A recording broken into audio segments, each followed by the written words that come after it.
wanted to write from like the moment I couldn't even spell. But I do agree. I got a lot to learn when it comes to acting. I still got to practice on the radio promoting the show and had invited Bigger, better than the first. The Adam Talks Podcast, Season 2. Welcome back to another great episode of the Adam Talks Podcast, right here on whatever platform you're watching or listening to it on. Today we have an awesome guest. I do apologize. We normally would have this episode come out on a Monday, but seeing as how yesterday was the eclipse, I was spending a lot of time with family, and we didn't get to get the video out whenever we normally do that. So I do apologize for that, but regardless, we do have an awesome episode today, right now for you, and it's a double header because not only is this one coming out, but the next episode is also out today. So keep an eye out for both of these episodes. It's going to be a lot of fun. Before we get into the episode, though, could you do one real quick thing for me? It takes just a couple seconds out of your day. If you're on YouTube, could you hit that subscribe button? And if you're on one of the other 3 streaming platforms, Spotify, Apple Podcasts, or iHeartRadio, could you hit that follow button? It would sure mean a lot to me, and it helps out so much to know who's sticking around and who's going to stay with us for the long haul. So, today's guest, what can I say about the guy other than he's super inspirational? And the first time I had him on, I mean, he said so much stuff that really gave me a lot of perspective, a lot of hope. And this episode is no different. Today we talk a lot about his acting career and what he's got coming up and everything in between. We're talking to James Stokes today. Guys, it's an awesome episode. I can't wait any longer. So without any further ado, here is my conversation with James Stokes. Right here today, we have an awesome guest. Actually, somebody who's been on the show twice now, back before we were doing videos. The one and only Jason Voorhees, Mr. James Stokes himself. How's it going, James? Good to see you again. Good, man. How are you doing, Adam? Oh, man, I'm doing great, man. I'm doing spectacular. We got off to a little bit of a later start than I thought we would, but, you know, we're here now. So how have you been, man? Dude, I've been doing good. Just got some things going with my manager and my team and stuff, and got some things coming up that's going to look really good. I'm going to be back on set with Jason Pitts here shortly in May, early May actually. So we're right at a month out now, and we'll start filming Forest Through the Trees. Man, I'm looking so forward to doing this movie with him. This is probably, I'm going to say, just reading the script, this is his best work. All the other stuff that he's done is phenomenal, which you know, and the stuff that I've been in with him. But this right here, man, this is probably Jason's best work to date. His writing is absolutely just incredible, and it's just going to be it's going to be a great movie. I think people are going to really enjoy it, and I think this is going to take us to a new level with the Pitts Stokes era, I guess you'd say, because we've been in a bunch of movies together and stuff. So I'm looking forward to it. I love being on set with Jason, as everybody knows. I talk about it all the time. He is more of a brother to me than just a director or friend, and he knows that. And we work so well together. We always take each other's advice and listen to each other, and just we go from there. And I think it's going to be a great movie. Yeah, man. From what I understand, it's going to be a really good movie. Julia Burkowski, she's going to be in it, Yep. as well as I've heard Marilyn Knapp messaged me as well, telling me she was doing a whole bunch of press stuff for it. So I imagine it's going to be a good movie, man, from what everyone said, you know, and from what you just said about the script, man. Jason's had some phenomenal work, man, that he's done throughout the years, you know, like second to none. I mean, the guy is just a master storyteller, you know. Absolutely. That's about that's about the best thing that you can call him, a master storyteller. He's just great when he puts words down on paper and we bring them to life. It's absolutely phenomenal.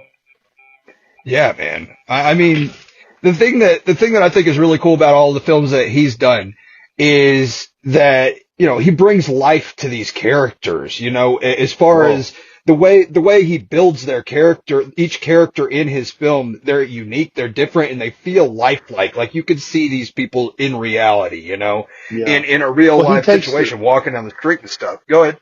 Yeah, he seems to take the time to build that character in his own mind before he puts it on paper, and you can tell that through his writing. I know all the characters that I've played for him. It's just been absolutely phenomenal. The character that I'm playing in Forest of the Trees, the dad role, I guess you would say more than anything. I'm telling you, Adam, it's going to bring out a side of me that nobody's ever seen on screen before. Yeah. Man, I can't wait. You know, I've loved everything that he's done, and I've loved all the stuff I've seen that you've done, man. So it's going to be 100%. I'm sure it's going to be 100% an amazing project to see it whenever it finally comes out. You know, I've been really excited for it. We're shooting over 3 months. We're going to start in May. We're going to do like 4 or 5. I think it's 5 days in May. Then we'll do 5 days in June, and then I think 5 or 6 days in July, or I may have that mixed up, but anyway, it's over the 3 month span that we're going to be shooting this, and so I think it's going to be a really good movie that people are going to really want to see. What have you been up to here lately, apart from anticipation of going into another Pitts film, man? What have you been up to here lately? Getting ready for some conventions. I've got a convention here in just a few days. Well, about 8 days, I guess it is now. Be headed up to Pennsylvania and be headed up there to Media, Pennsylvania, to the Media Comicon. I did that last year and be doing it again this year. Got a few other cons that are on down the road a little bit. Signing contracts on them. Within the next few weeks, my manager has all that, and he's doing all that for me. So we got a few cons this year. Actually, it's going to be quite a few cons this year. And then just staying busy. I have a part-time job that I do, and all that, and then staying in the gym. You know, keeping my health, you know, as well as I possibly can, to where, you know, when I do get to go film and do these conventions, that I'm tip top and, you know, feel pretty good. Been staying in the gym 6 days a week. You know, man. Oh yeah, 6 days a week. Yeah. Well, and when I say that, you know, I'm working different muscles. Like I'll go in on Monday and work a chest, you know, just my chest, and that's it. And then, you know, the next day it'd be shoulders and back, you know, so I mix it all up and stuff like that, to where I'm not in there for like hours upon hours, but at the same time, you know, you concentrate on one muscle group and just try to hit it as well as you can. And I don't know, it seems to work for me. So that's what I'm doing. What's been the most difficult thing for you so far throughout this week for you to be working? Having time. Good Lord. It just don't seem like there's enough time in the day to do something. Having to switch up my gym routine because of my hours at work and all that stuff. And, had some weather to contend with here in Nashville here lately and stuff like that. So it's just a combination of everything, you know, just daily life, you know. Okay. I know when we talked on the Christmas special, man, that you were talking about this series that you were going to be doing. Have you already worked on that? No, everything is still in the works on that. It's getting closer. You know, when you're talking millions of dollars for a TV series, it takes a little time to get things rolling. But got amazing writers. Got my team is on it. My manager Larry, he's on it. So I've got things working on that. It's called Pagan. I think they're still doing some casting on that, getting that set. Locations, I think, have been set.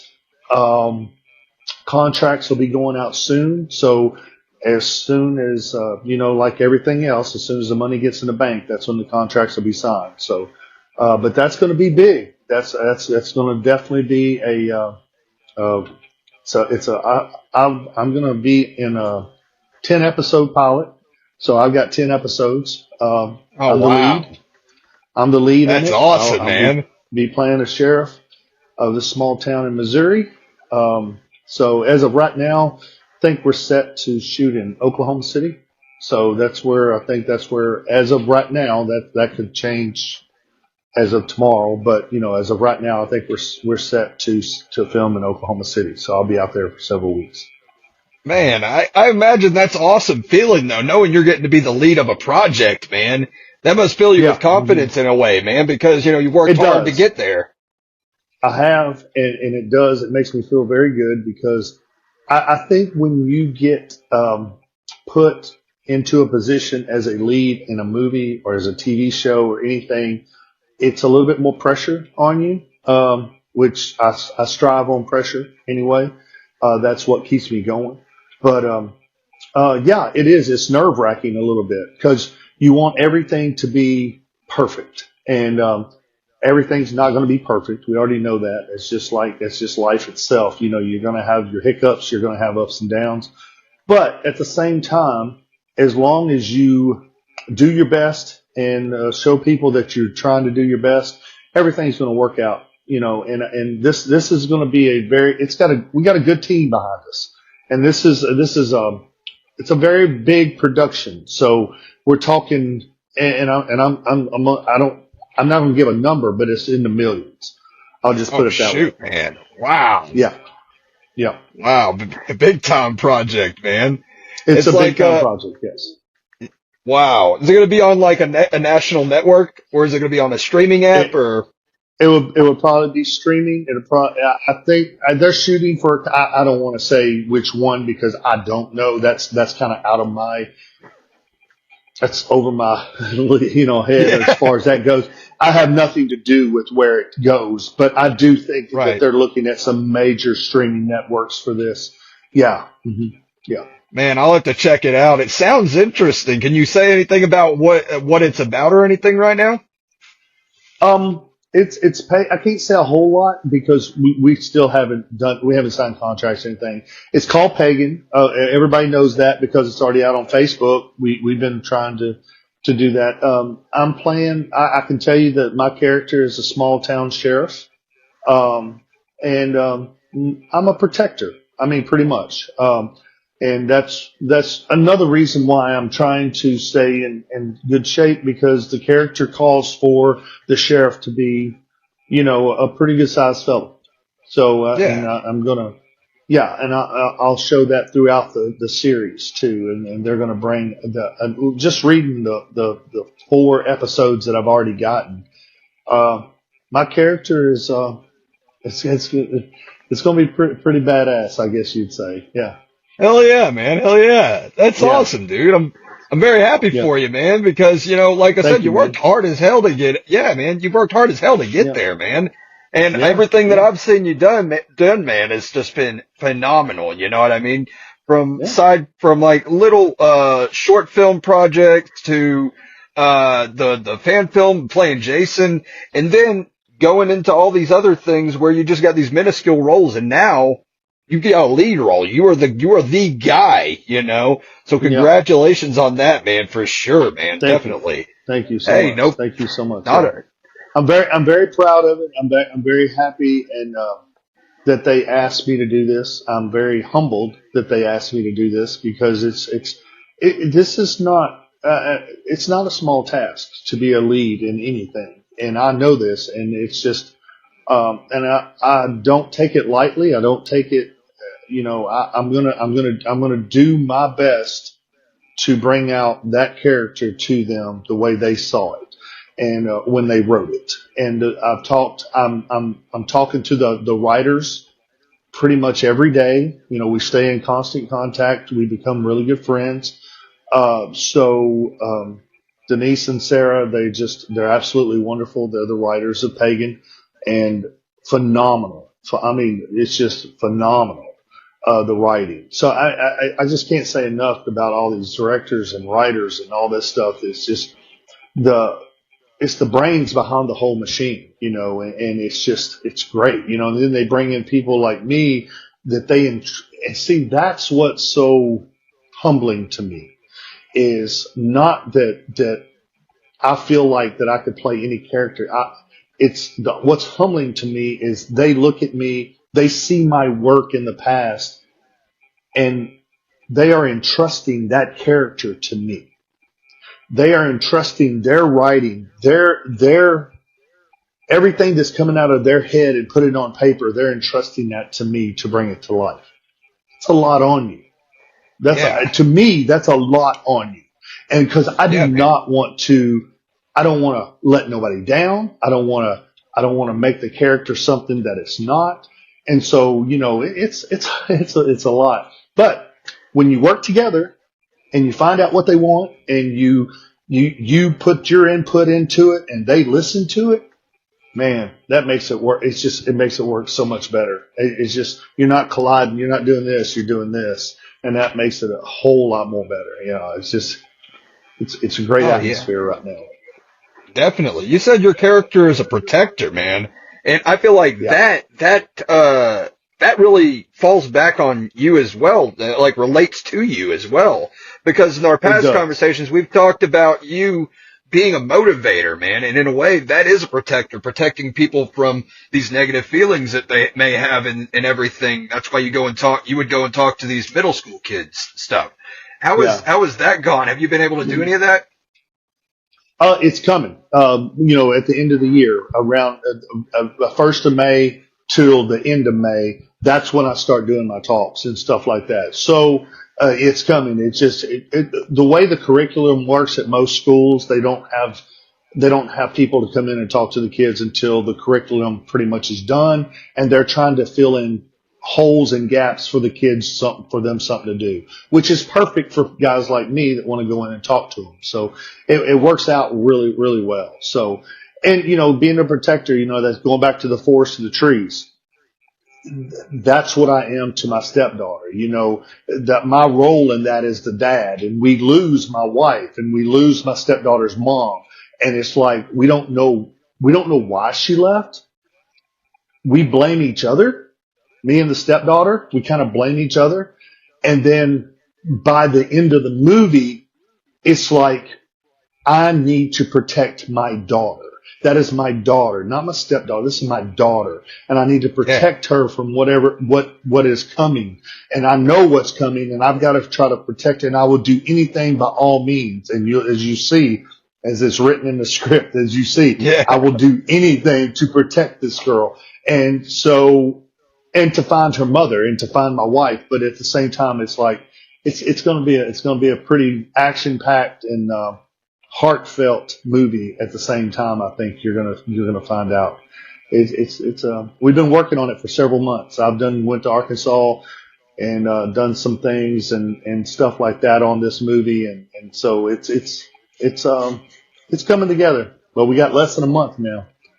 Ooh. So, man, exciting stuff, man. Exciting stuff. It is. Man. It is exciting. It is exciting. Yeah, I love it. I love it. The closer we get, the more the butterflies will be there and stuff like that, because it's always like that. Day one on set is nothing but butterflies, and just like, to get that first day under you and get the cameras rolling and the lights rolling and all that stuff. It's very exciting. And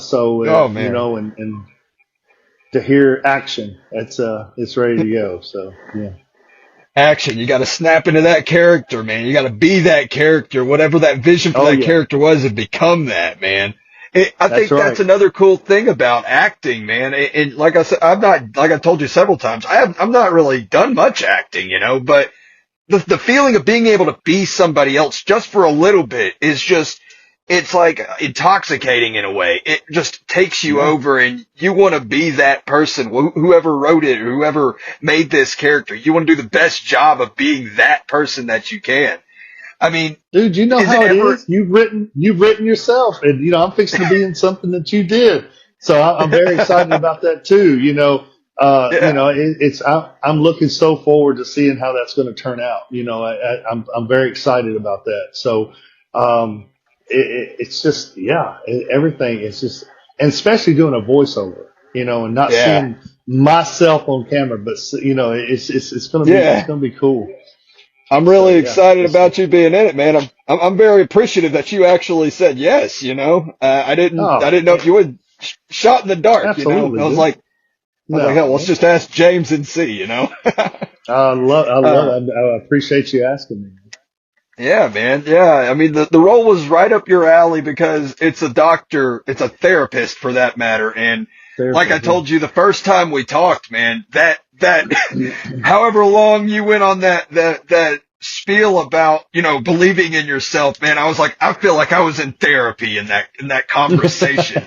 So I was like, this guy could play this part better than anybody I know. So I'm very excited about it, man. Yeah, man. I'm very excited. Well, and that's about why having his on my Instagram page, every picture that I put up there, I try to put some kind of and that comes from my heart too. I don't try to write something that's already been said a couple of times. I just try to write what I feel about that picture or about that moment in time and stuff like that. And it's just I put up the picture that you put up for our podcast, and then I wrote something down there, follow your dreams and all that stuff. It's just, I want everybody to do that because dreams don't follow you and dreams are not going to chase you. You got to chase the dream. And if you don't chase the dream, then it's just going to sit out there and be wasted because you can't just sit on the couch and you can't just sit back and just wait for it to come to you because it'll never happen.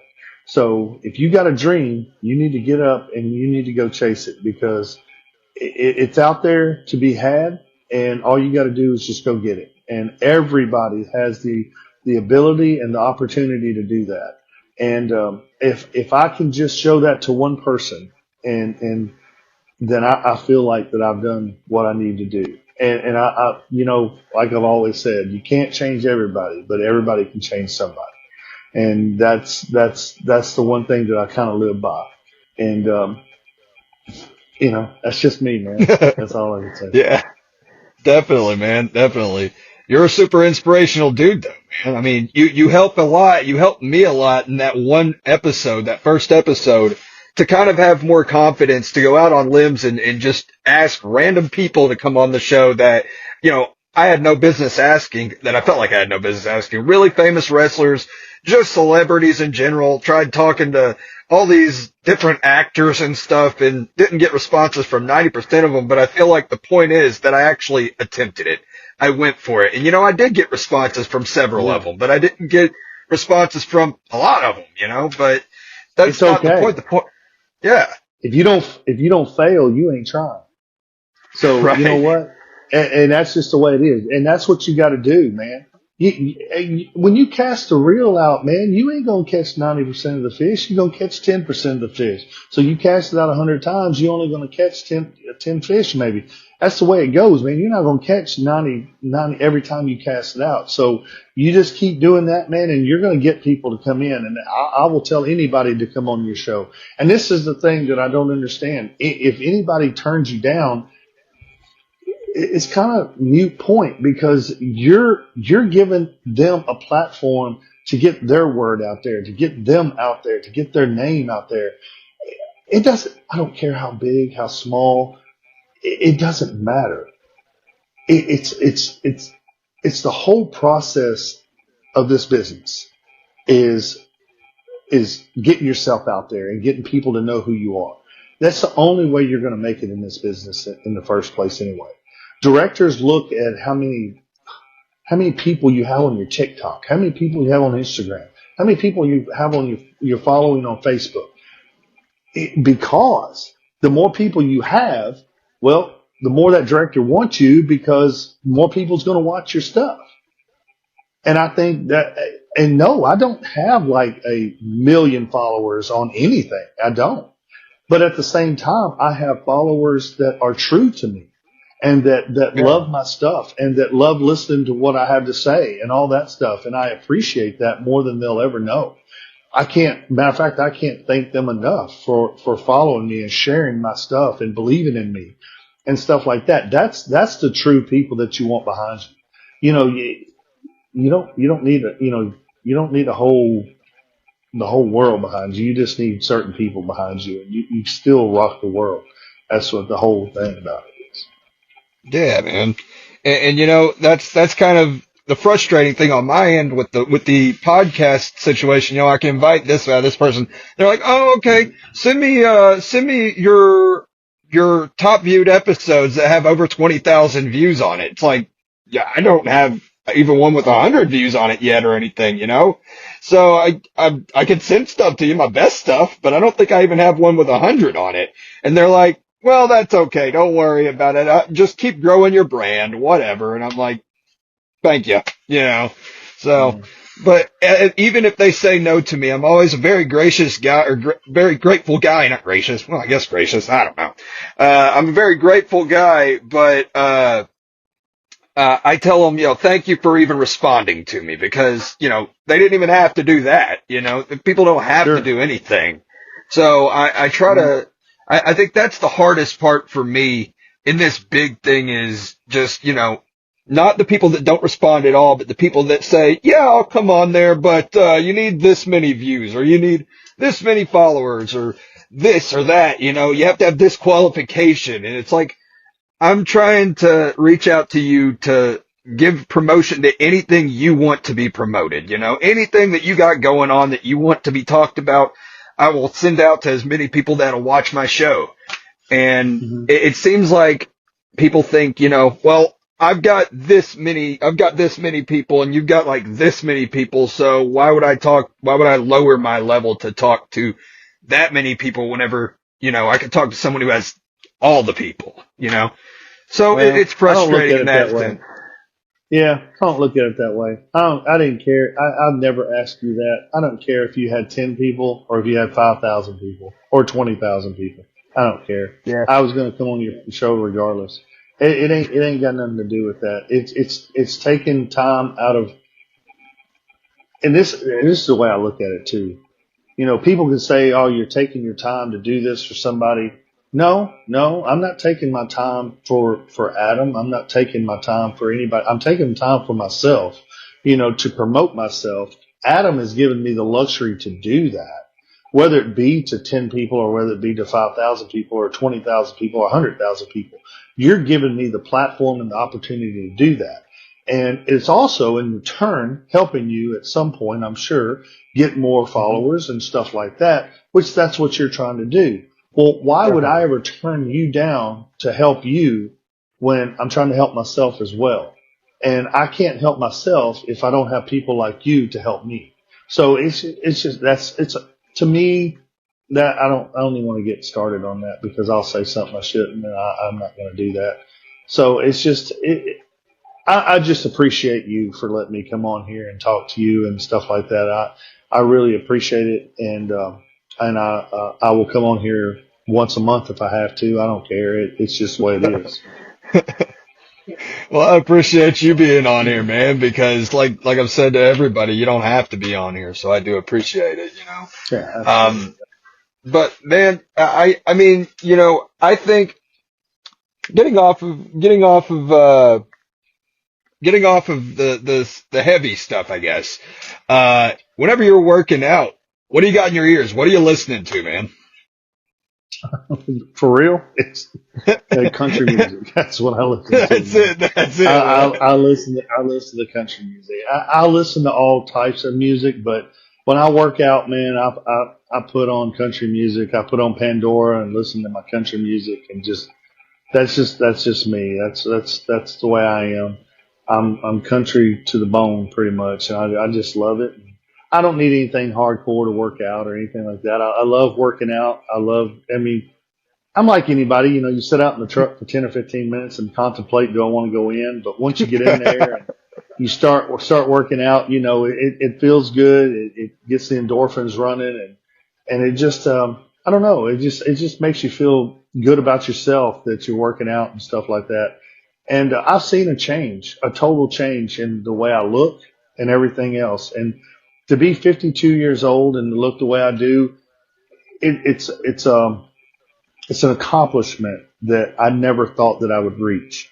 And it's taken a lot of time, a lot of sweat and tears and everything else, and you know, hurting myself here and there, you know, pulling shoulders or pulling elbows or whatever. And it's just, you know, it's hard. It's hard to get in the gym every day and stuff like that. So it's a mindset and a dedication to yourself. That's what it is. And and it's life changing. It really is life changing. If you take the time to do it, I think that you will eventually start seeing results, and it'll make you want to continue to do it. So, Definitely, man. Definitely. I know yeah. I'm kind of just bouncing all over the place, but as far as conversation goes, I'm bouncing all over the place. But have you ever had any roles? The question just came in my head. Have you ever had any roles that were super challenging for you, whether it be emotionally or physically or anything? Um, yeah, I mean, well, the Jason role was very challenging for me. I mean, especially when I was doing the fight scene. We did our own fight scenes. There was no stunt doubles or anything like that. I Oh, mean, wow. me and Jason Southwick, or Jacob, sorry, not Jason, Jacob Southwick, which is Madman Fulton. We pretty much did our own choreograph. We choreographed our own fight scenes and stuff like that. He did most of it. I mean, that's what he does for a living. I mean, so I let him kind of take the lead on that, and he kind of showed me, when he kicks somebody, how he does it and all that stuff. And let me tell you, it hurts. That shit hurts. I mean, you got a big 6'9" guy kicking you in the arm, kicking you in the chest and all that stuff. It don't feel Yeah. good. And then, him picking me up straight up and then throwing me down to the ground. That's all real. That's no padding. That's no Wow. nothing. I mean, that was solid Oh ground. my And then gosh. when I picked him up and flipped him over my back, that's all me and him. I mean, that's him knowing Wow. how to land and all that stuff. And it was cool, but that was that's challenging because I was in that mask. Well, me and him both, we both had prosthetics and all that stuff on our face and couldn't breathe. And you're up here doing good Lord, it seemed like 20-minute fight scene, but I don't know how long it lasted, but it lasted for a pretty good while. But Yeah. and we had to do it several, a couple different times. And it's like, and this is like 3:30, 4 o'clock in the morning when we're doing this. Oh And my oh my God, gosh. we had been up all night. And then we was doing this Whoa. fight scene, and that's very challenging to you. I mean, I had bruises, I was hurting, my lower back was hurting. I mean, it's just part of it, but that's challenging. Crying on cue, that's challenging. It's something that is not hard for me to do. It's kind of easy for me to do. It's just, but it's a learning process of how to do that and all that stuff. But Do you challenging have roles, to man. do you have to take yourself to a place to make yourself do that? Yeah, yeah, yeah. You do. And in the process, continue to act, continue to know your lines, continue to show emotion. Yeah. I guess you would say I don't know. I take it to the extreme sometimes, and then it takes me a little bit to get out of it, and that's just part of it. When you get into a situation to where you get in a mind space and a mindset that you can't get out of for a minute, and it it takes some talking you down, to get out of it, and that's a real thing for actors. It's a very real thing.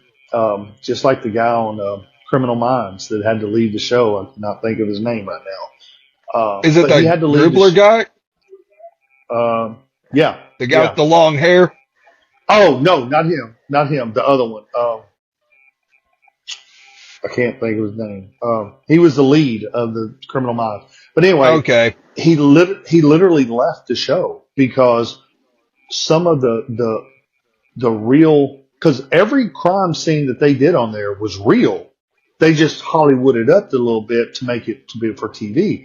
But the real crime scene and the photos and stuff that they had to go over was really messing with his head, and he had to like literally leave the show because it was bothering him. And so that's a true thing, man. You get into this mindset, and it's you can't. Sometimes you can't get out of it. So Daggum. it's hard. Yeah, it's hard. Like Heath Ledger. Jesus. That's a very good one right there.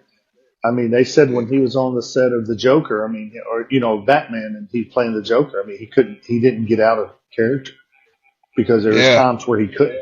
Yeah. Wow. Speaking of Batman, we got Deathstroke on here right now. Mr. Deathstroke in the Court of Owls coming up in a Will Reed picture. That's going to be dope. It's going to be awesome, man. Cannot wait to bring that character to life for Will. Will's a great mind himself. I mean, he's a great editor. He's a great writer. Love his stuff. I mean, he's just an overall. I mean, he's a smart kid. I mean, he really is. He's going to do well in this business if he keeps up. He's right behind Jason Pitts, when it comes to that. I mean, so he's doing well, and everything that he seems to write just keeps getting better and better.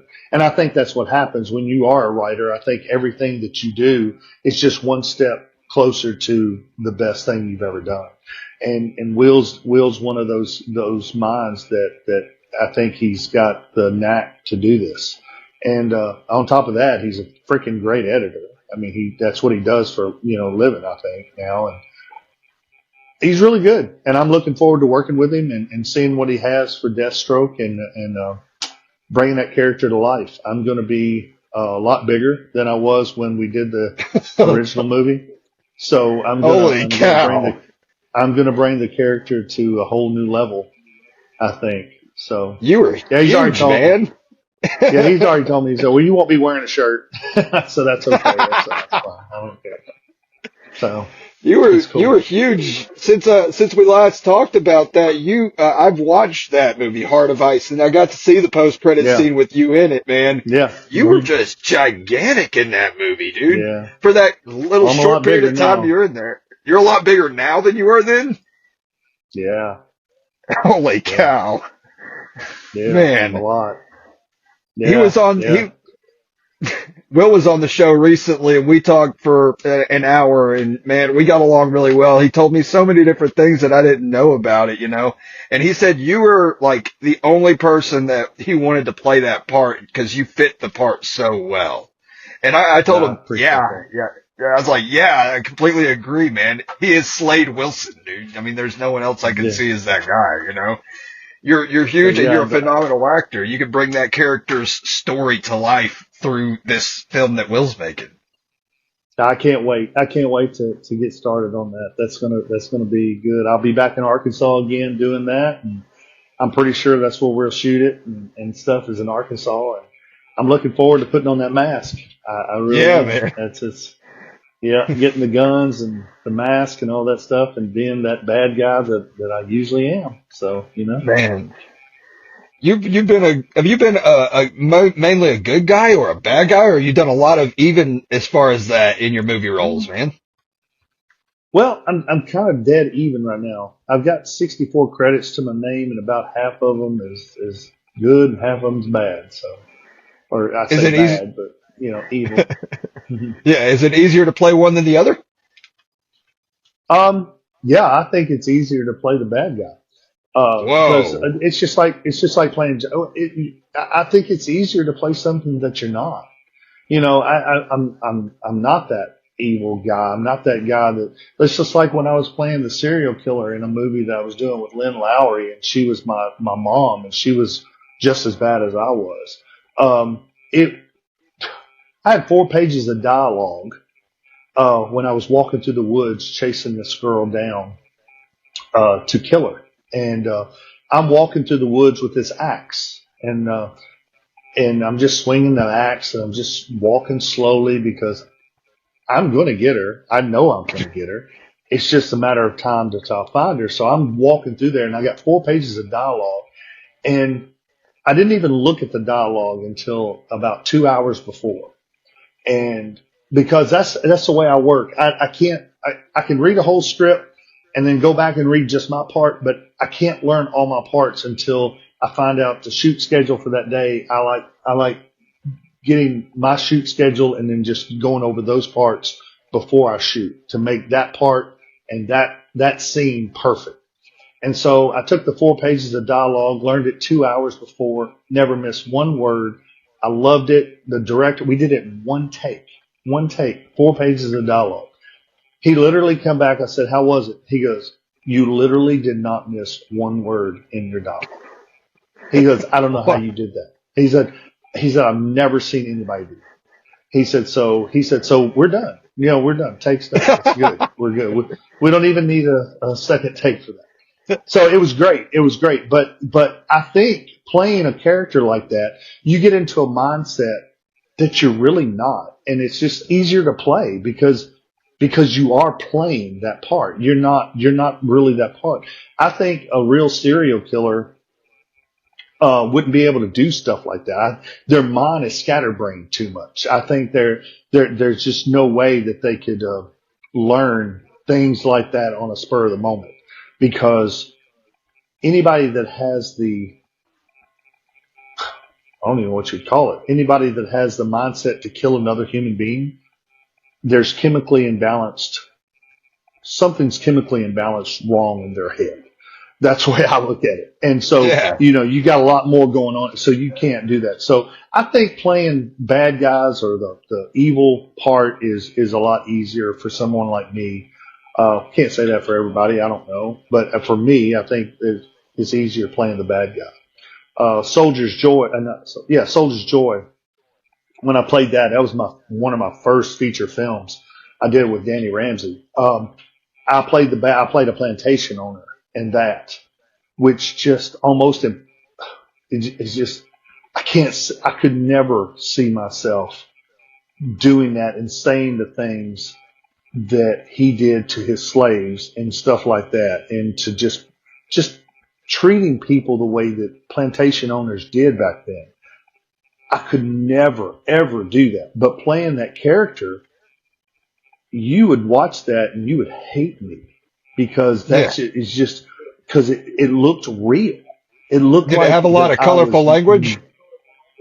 Oh, yeah.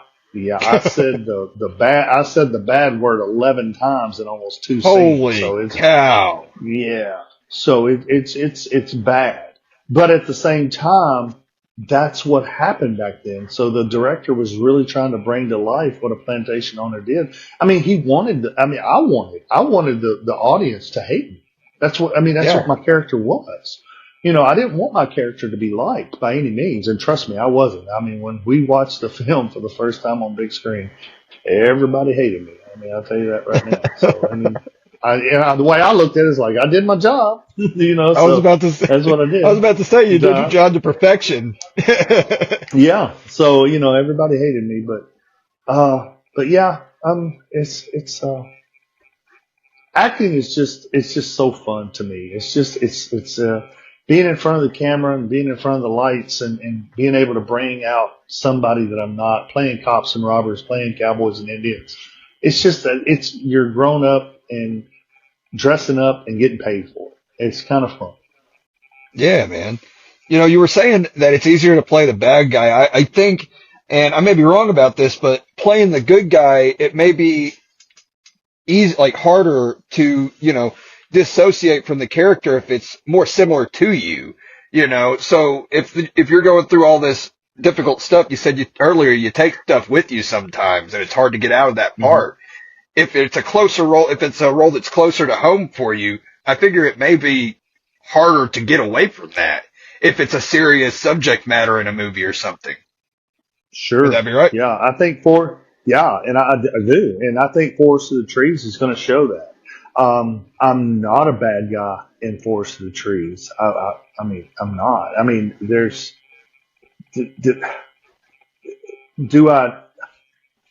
no, I don't want to say too much. It's just, there's some parts in there where you think, oh, you're showing, you're just pitying yourself, and you just, get your head back up. But at the same time, if you really go through something like this, I believe that's what you would do. The alcohol would be there as a comfort and as a try to forget, what's going on. And at the same time, you lose sight on what's right in front of you, which in that case is my stepdaughter. And, being there for her and being there as a father. And I lose sight of that for a while. And until some things starts happening, and I realized that, look, I got to snap out of this. It's my daughter's life, my life's at stake here, and I got to do something about this. And then all of a sudden, James turns from being the sad, pitiful dad or lost husband to a badass father, as you will see in the movie. And so, tides will turn. So it's just, and then it's by the end of the movie, well, other things happen and stuff like that. So it's about all. Yeah. Well, that's fine, man. I think you've given a good amount of information about it, enough for people to want to see it. I definitely want to see it more than I did before this interview, just from the description you've given of it, that and Pagan, I want to see it whenever it finally gets greenlit and made and everything, It's going to be, that's going to be so awesome. That's going to be so awesome. My character in that, being a sheriff and all that, I can say that I'm going to be a sheriff of the small town in Missouri, but, getting to put on that uniform again and playing the sheriff of this town and running the town myself, it's just, it's going to be it's going to be pretty cool. Yeah. Yeah, man. Have you done costume tests or anything like that? Wardrobe is being done now. So, there's a lot going on behind the scenes. There's a lot going on behind the scenes right now that we don't see back in Oklahoma. So that's where, So I'm looking forward to it though, man. I'm looking forward to it. Oh man, you ain't the only one, man. Since I've talked to you at Christmas about it and you were telling me about it, I've been like, when am I going to see something about this? When am I going to get to see any kind of little sneak peek or teaser, promo imaging or anything of it? I'm really excited about it. You were telling me about another. Go ahead. Oh, well, the only thing that you've seen on Pagan, is the owl. Have you seen that on Facebook? I don't think I have. Oh, I've shared it several times. It's the pretty much it says Pagan at the bottom, and it's got this big white owl. You want to go check it out on my Facebook page. I will. I'll go and check it out as soon as we get done doing this. Yeah, go check it out. It's pretty cool, and it's got some of the characters. I'm on there, and a couple other characters are on there. So it's pretty cool. Yeah. You were telling me about this. Oh yeah, man. You were telling me about this project that you were doing as well about the killer from Baton Rouge. Is that correct? Yes. I was working on that back this last just not several months ago. That's all I can say about that right now. Yeah. Okay. So, fair enough. Yeah. Fair enough. Yeah. All right. I was intrigued about that, so I figured I would bring it back up and ask about it again because, it seemed really intriguing and you seemed really interested in it before, so no need to continue on. It's going to be an amazing, it'll be an amazing movie if it gets done and all that stuff. Some things behind the scenes, just, it's like a normal movie, independent film, how it goes. So we'll see what happens with that. But right now it's just in limbo, put it that way. Yeah. So a while back we also talked about you doing some kids projects as well. Any of that panned out for you? There's a few things in the works there's no reason to even mention it right now, but there is a few things in the works with that. Just nothing has panned out yet, and that's all because of funding and stuff like that. That's the whole thing.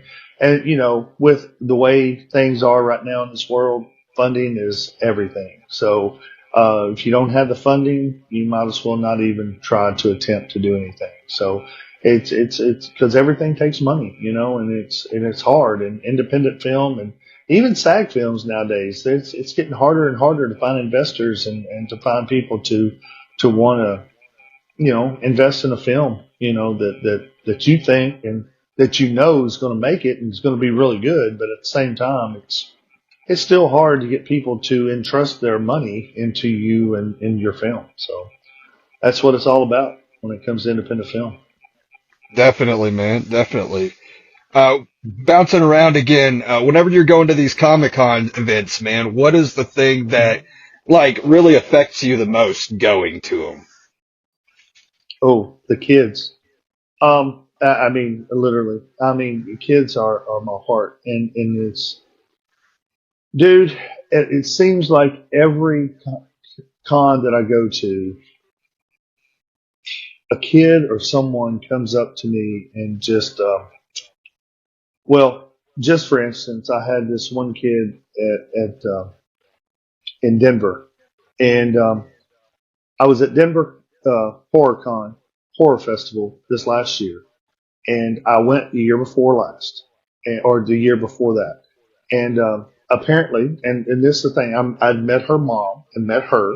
She was a very shy, very just very secluded little 17-year-old girl, and she didn't say much. She said she didn't have very many friends and all that stuff. She was talking about, well, she had contemplated suicide. She had contemplated quitting school. She had contemplated a whole bunch of stuff. I just talked to her for a while and just told her, I said, look, don't quit. Don't stop. I said, I want to see you back here next year. I said, I'll be back here. I said, I want to see you. And I want you to tell me what you've done and where you're at.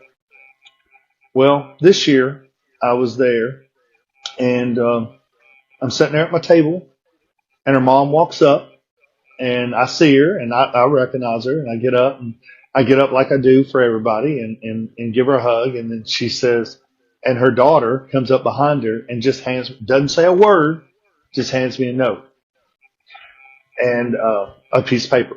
And I got this paper. I said, I will have it forever. And I can't say it verbatim, but I could say a little bit. It said, since last year, I have finished school. I have started my own company. I have done this and done that. And she goes, I'm doing better. I'm not contemplating anything. I want to, life is good. I'm doing something. Her mom was crying. Her mom was just overjoyed, and all that. I cried. She cried. And to this day, I still keep up with them and all that stuff. But that right there is, I wish I had the paper. Well, no, I don't, because I'd cry and I couldn't read it to you anyway. So I just ain't no reason to even try to do that. But it's just that kind of stuff. And then at another con, I had a kid that was terminally ill that was going to die, and his make a wish was to come and see me. Wow. What? Wow. Me? Why? Why? I'm asking myself that. Why? And I have his picture on my Instagram page. He's in a wheelchair, and it's like, why would you?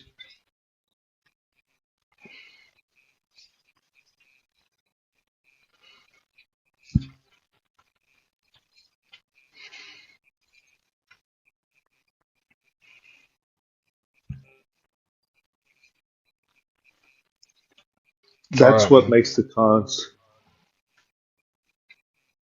That's what makes the cons for me the greatest thing ever. Right on. To put smiles on people's faces that may not smile any other time. It ain't about the money. It's not about the fame. It's about changing lives.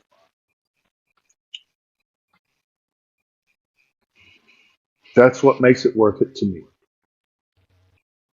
That's what makes it worth sacrificing things that I may need for someone else's.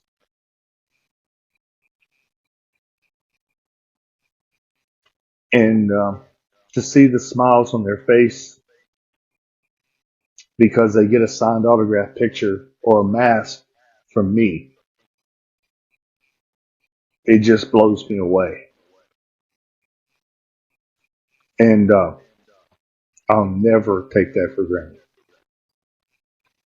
ever. So you ask, what makes it? That right there is what makes it for me.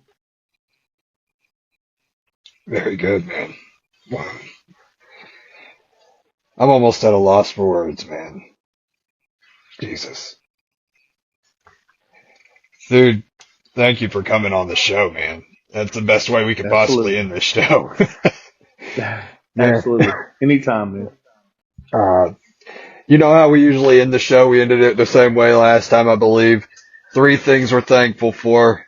Most of the time it doesn't change for me. It's my support system. It's you guys that come on the show. And it's the Lord above that gives me the breath I breathe. What are 3 things that you're grateful for in this moment, man? Dude, the Lord giving me another day, every day that I wake up, because no day is promised to us. And so that's one. The support system, I'm kind of like you, man. The support system that I have behind me is absolutely amazing, and I couldn't ask for anything better. I got some amazing people in my life, and it's good feeling to have that. Another thing that probably I'm thankful for than anything is the ability to touch someone's life. And it doesn't matter if it's through my movies, through my words on Instagram or Facebook or wherever, but sometimes when I write things on Instagram and Facebook and then I get these people writing back going, man, I really needed to hear that today because I was going through a bad time. That makes it worth everything, man. It makes it worth everything. I would give the shirt off my back to anybody. And I think people that know me best knows that that's what I would do. And I appreciate you. I appreciate you giving me this platform. I appreciate you being a friend. I appreciate you, man. I appreciate the hell out of you, man. Appreciate you coming on my project, like I said earlier, and I appreciate you coming on the show as well, man. Do you have anything you want to talk about, anything you want to promote before we get out of here? No, just whoever's watching right now, just please, follow me on Instagram, follow me on Facebook. I'm out there, TikTok, all the places, that you can be pretty much. IMDb, you can go to imdb.com, check me out, check out everything that I've got coming up, everything that I've got in the works, everything that I've already got out that's on Prime and Netflix and everywhere else. Check it out. And but I do got some good things coming up, guys, and I just want y'all to know that I'm going to continue to do the best that I can to bring you the best movies and the best of myself that I can. And if anybody out there that needs to talk, they know how to find me.